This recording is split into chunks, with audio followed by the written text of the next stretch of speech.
वृंदावन गोकुल में गौरचरण नाम के एक महान संत रहा करते थे। ये पहले नवद्वीप बंगाल में रहते थे। एक बार इनके हृदय में ब्रज वृंदावन को देखने की लालसा जागी। ये अपने गुरु से बोलते हैं कि मैं 84 कोस ब्रजमंडल की परिक्रमा करना चाहता हूँ।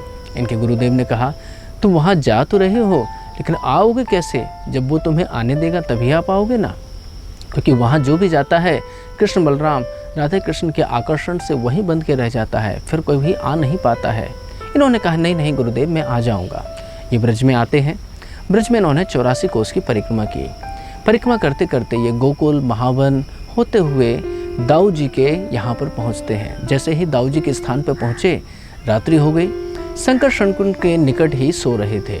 रात्रि में ही दाऊ जी उनके स्वप्न में आते हैं और कहते हैं, अब से तू यहीं रहेगा, तू मुझे बड़ा अच्छा लगता है, तू मेरा सखा है, अब तू वृंदावन छोड़ के कभी मत जाना।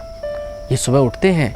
इनको तो बड़ा डर लगता है कि मैं तो गुरुदेव को वचन दे के आया हूँ कि मैं वृंदावन से वापस आपकी सेवा में आऊँगा, लेकिन इधर बलदाऊ जी ने स्वयं कहा कि तू यहाँ से नहीं जा सकता, अब तू यहीं रहना, मेरे साथ में खेला करना। इनको लगा नहीं, मैं तो गुरुदेव की ही आज्ञा को मानूंगा। और अगली रात्रि में वृंदावन से नवद्वीप के लिए जाने लगे। पूरी रात्रि चलते जा रहे हैं। जैसे ही सुबह हुआ, देखते हैं प्रकाश हुआ, तो देखते हैं कि मैं तो केवल रात भर से संकर्षण कुंड की ही परिक्रमा कर रहा हूँ।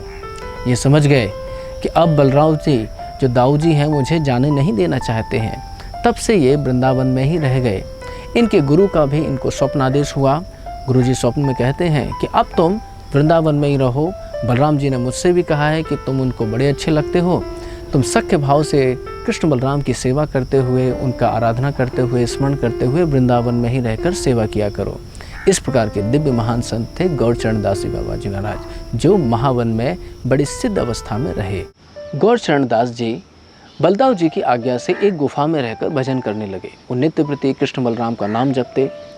गुफा में जपते जपते उनको 20 वर्ष हो गए।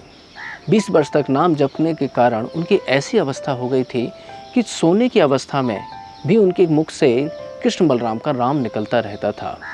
एक दिन की बात है, ये नाम ले ही रहे थे कि तभी एक व्यक्ति चैतन्य चरितामृत नामक एक दिव्य ग्रंथ इनके सामने लाता है, और जो कृष्ण बलराम है वही गौर निताई हैं, उनकी कथा को पूरा इनके सामने पढ़ता है। उस दिन के बाद से तो उनके जीवन में एक अद्भुत घटना हुई।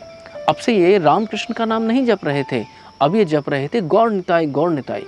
ये चाहकर भी गौर निताई का नाम नहीं छोड़ पा रहे थे। मानो चैतन्य महाप्रभु नित्यानंद प्रभु ने इनके ऊपर कृपा की और समझा रहे हैं कि कृष्ण बलराम और गौर निताई में कोई भेद नहीं है।